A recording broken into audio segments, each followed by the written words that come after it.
So in this video, I'm going to talk about Haddonfield Survivor Season 4, the first season from 2020. And I know I said I wasn't going to talk about the seasons that are already filmed and on YouTube. However, I'm going to make a little bit of an exception for Season 4.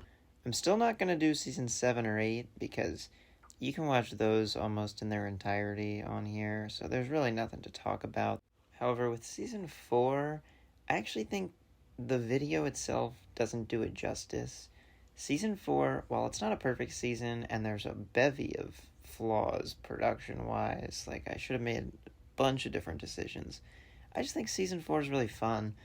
Like, it's a smaller scale season, it's still early on in Haddonfield Survivor history, relatively, but I just had a lot of fun with this season, and I feel like I want to explain it, and want to have this retrospective talking about it.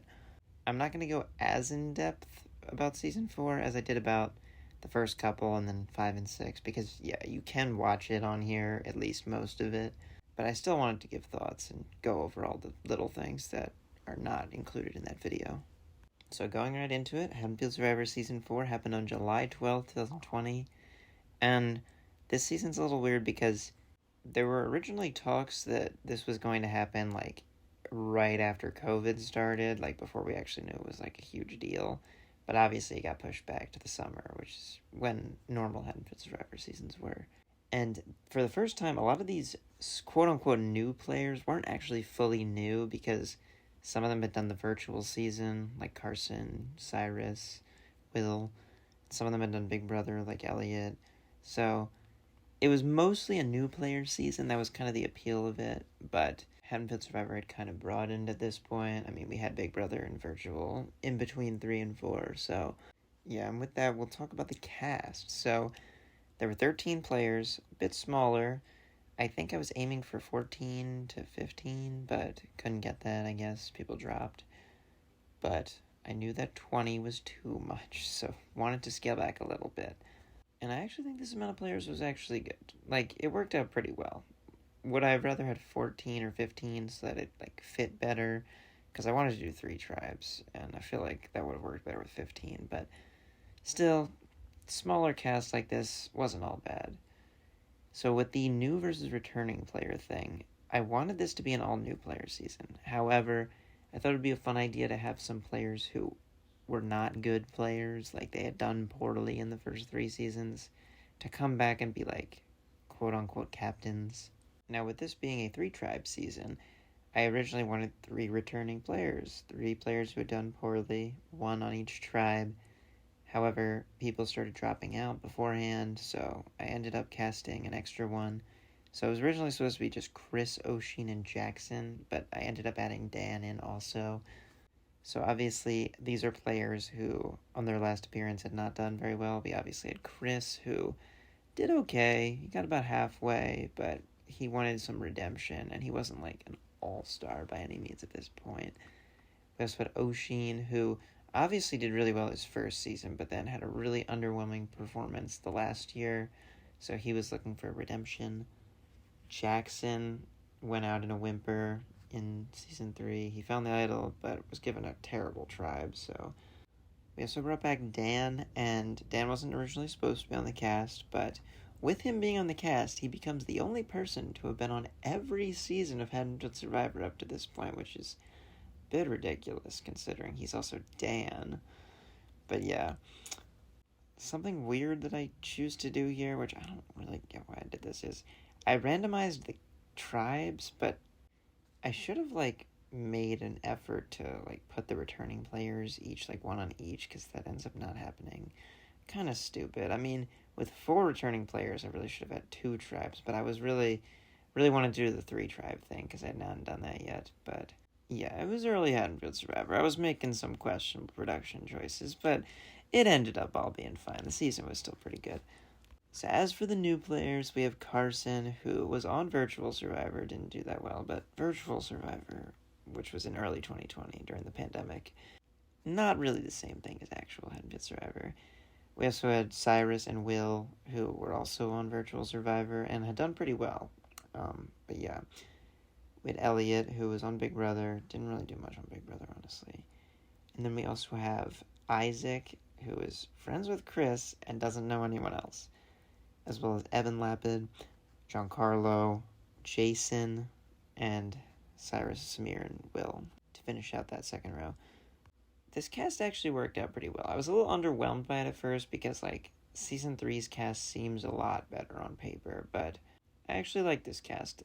Yes, it has a little bit of an issue with there being a little bit too many people in that class of 22 group, as you have Cyrus, Samir, Evan, Will, and Jason, which is 5 out of 13, which is a pretty large minority. Yes, it's not an outright majority, so it's, like, fine.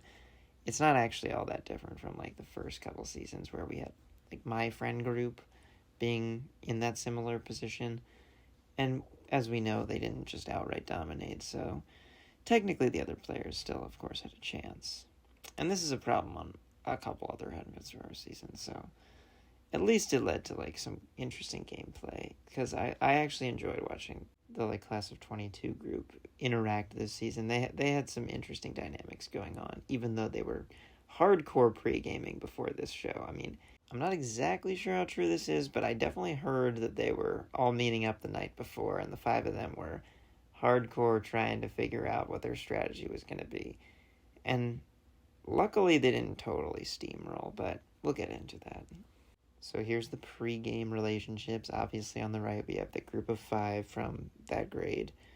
We have Chris and Isaac in the top left, who know each other, don't really have any other connections. Bottom left we have, like, my friends, who, I mean, there's 4 of them, which is kind of a lot, but, you know, a lot of these players are pretty bad, especially compared to the players on the right. Like, Dan and Jackson were not that good, and Elliot and Giancarlo, while they're new and we don't actually know how well they're going to play, like, they're not that great either. Well, Elliot gets better later, but... And then in the middle we have Oshin and Carson, who are pretty unconnected. I mean, Oshin's a little bit connected to that My Friend group. Same with Carson, but mostly, like, the 2 of them are unknown quantities for the most part. So let's get into the tribes. So the tribes end up being 3 tribes, obviously. On purple, we had Oshin, Carson, Jason, and Will.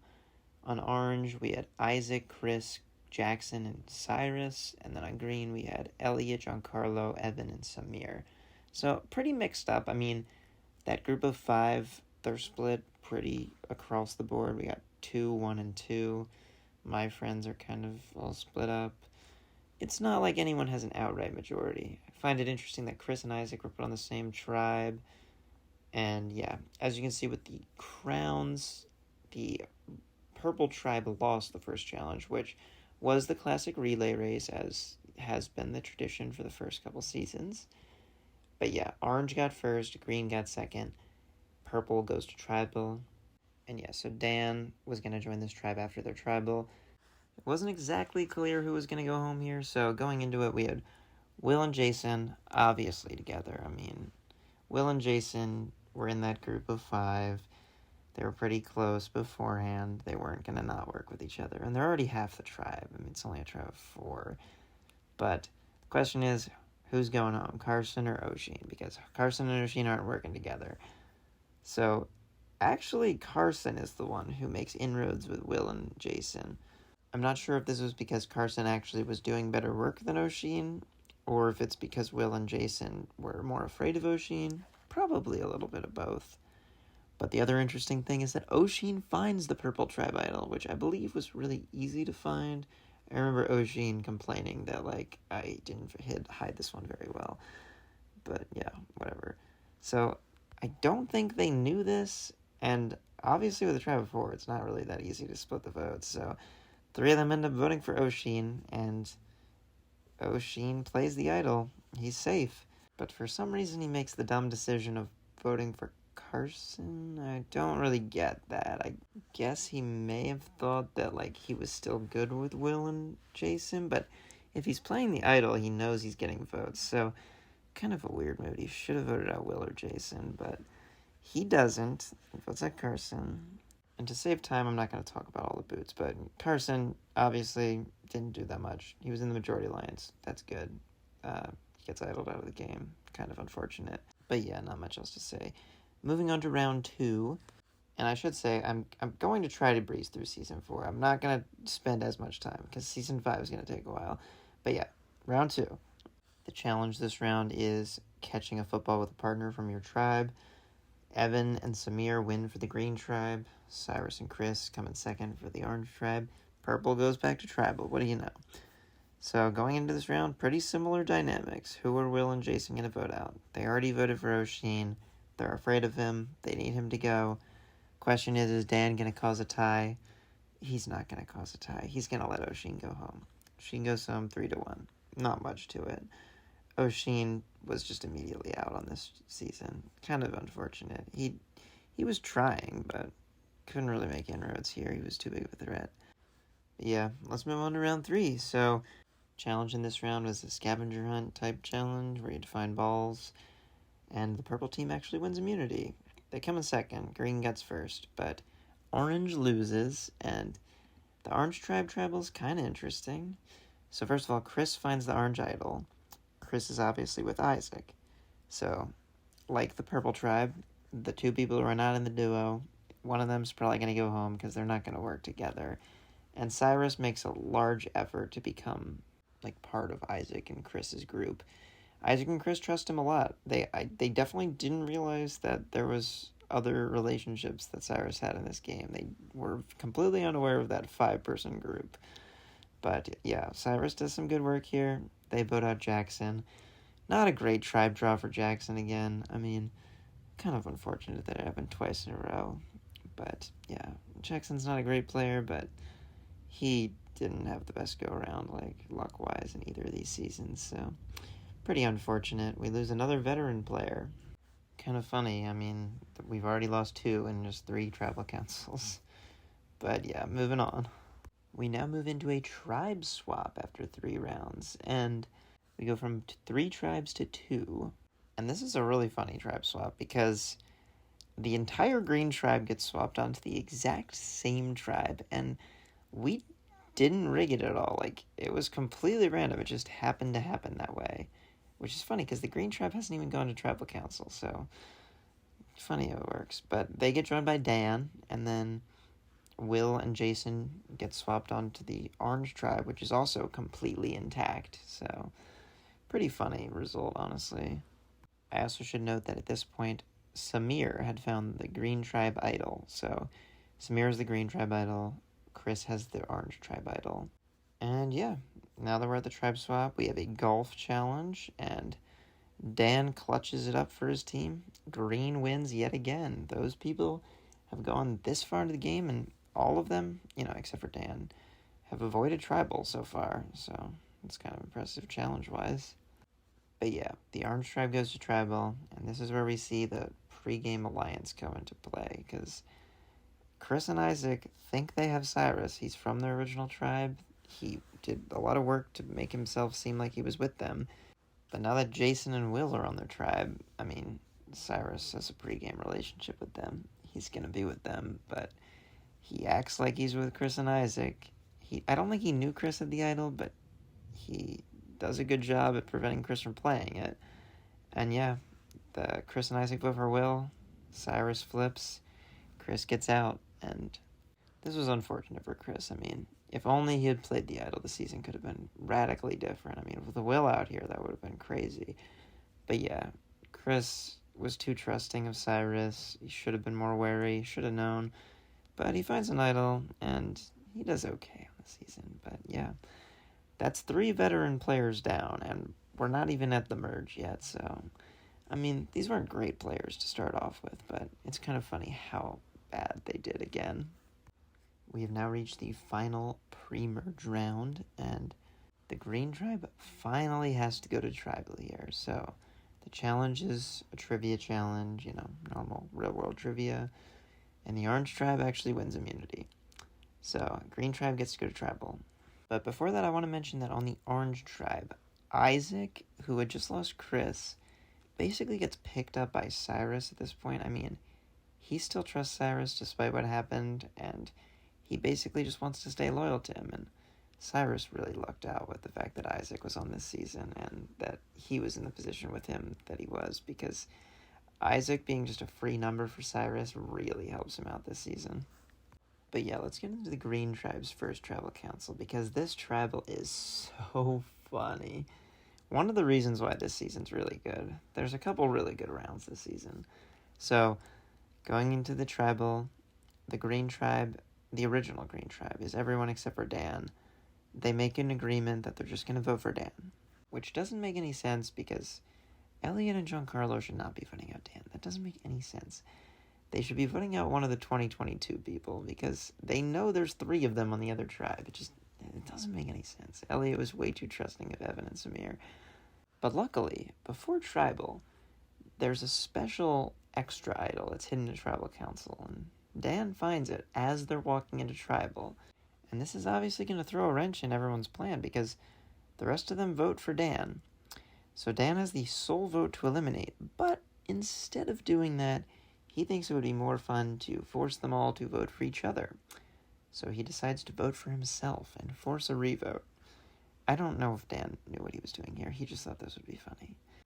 But this does have the unintended effect of getting Samir really paranoid, and he pulls out the other idol because he's like, oh, is Dan going to vote me out? He's not going to idol out Elliot or Giancarlo, so it might be me. So Samir wastes the idol despite the fact that Dan voted for himself. But yeah, we get into the revote, and the revote's actually kind of interesting because Elliot and Giancarlo vote for Evan because, they're together, and Evan's the only other option. But the question is, who are Evan and Samir going to vote for? And they trust Elliot more, so they vote for Giancarlo. Dan knew that Elliot and Giancarlo were voting for Evan, but he didn't know who Evan and Samir were voting for, and I guess he assumed they were going to vote for Elliot, because I know Dan votes for Giancarlo just because he thinks that no one's voting for Giancarlo. So he wants there to be another tie because he thinks that would be funny.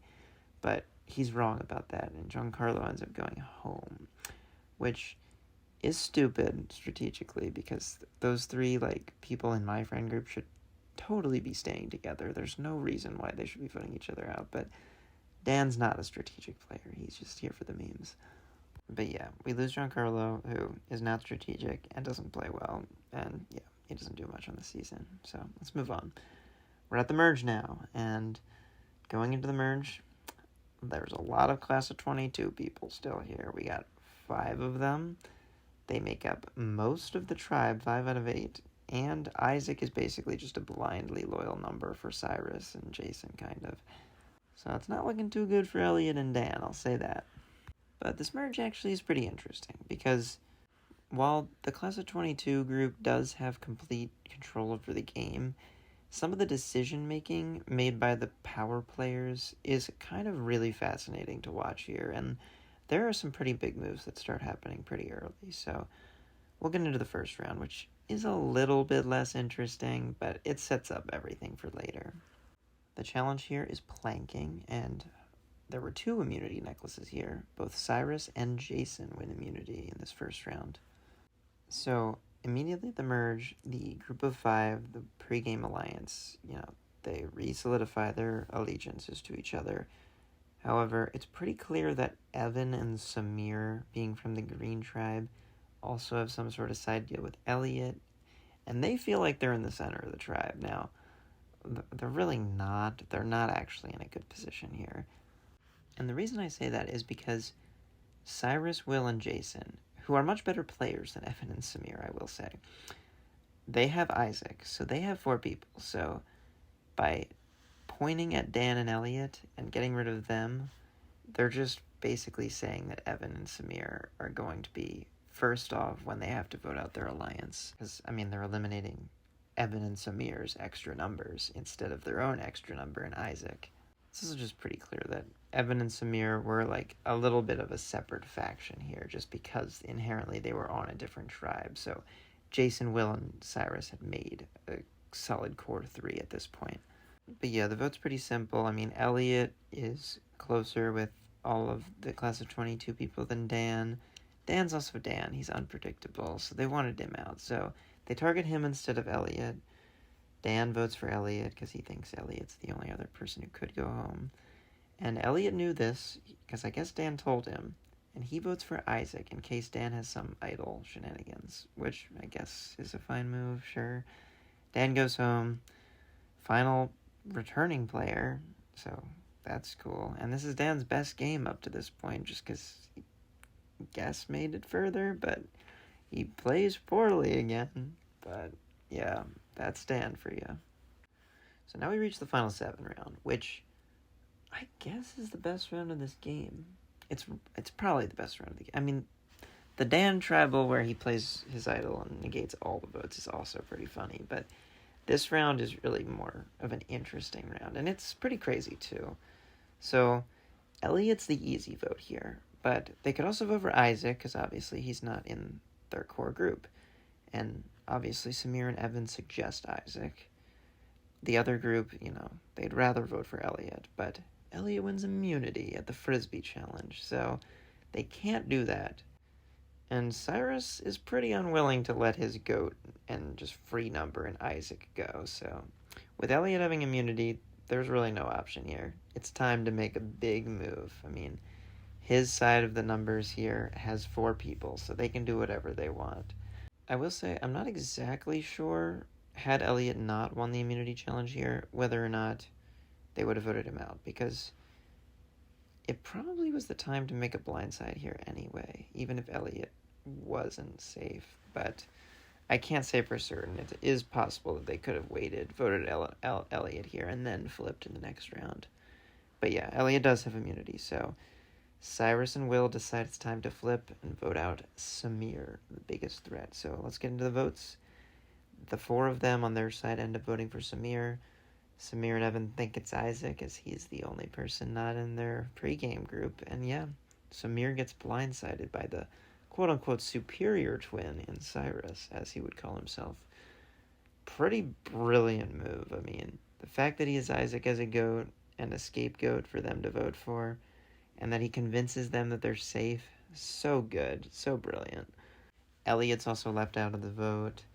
It's just a really good move. Him and Will make it together, I will say, and they were acting super cocky after this move if you watch the confessionals, but it's a good move. It's really strong. So yeah, we lose Samir, who plays fine, I guess. He doesn't really do a whole lot. He wastes an idol, he gets blindsided, yeah, not much to it. So now we're at the final 6, and challenge here was finding things that were hidden. Pretty common challenge at this point. And Cyrus ends up winning.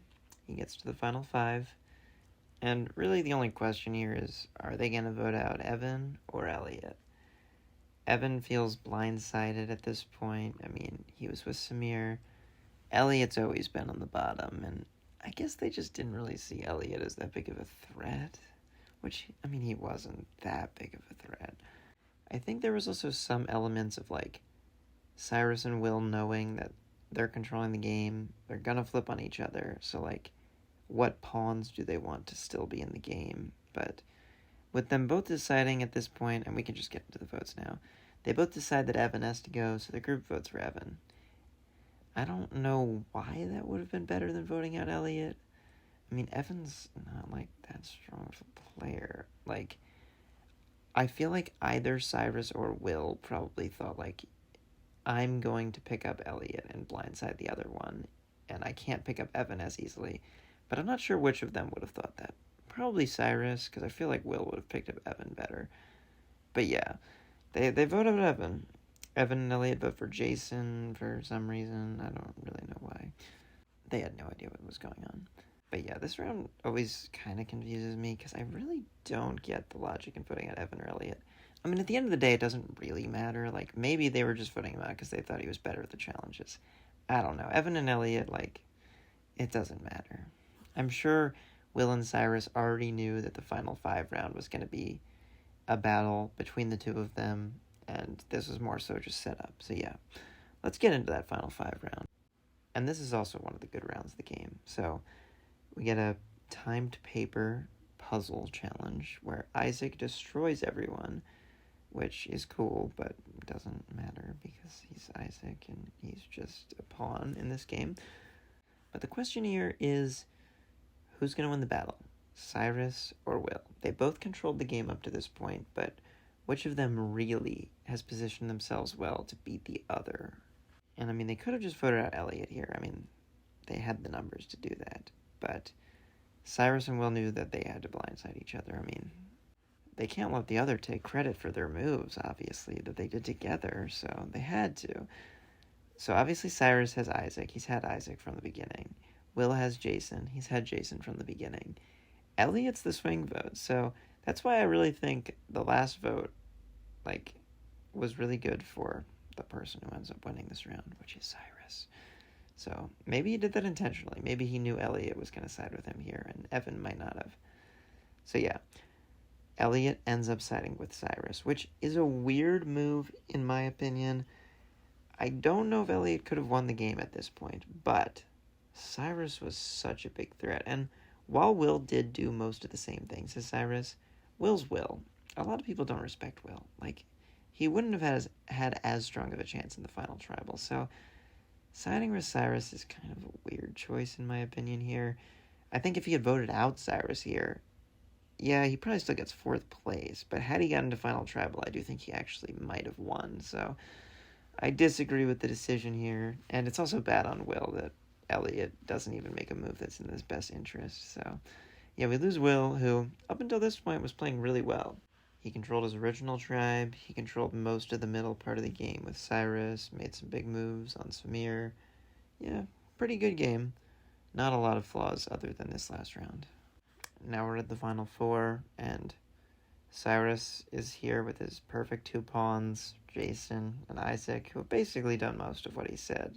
I mean, Jason did side with Will in the last round, but other than that, 2 of them have been completely loyal to him. And they don't plan on flipping on him. So Elliot's pretty screwed here if he doesn't win immunity.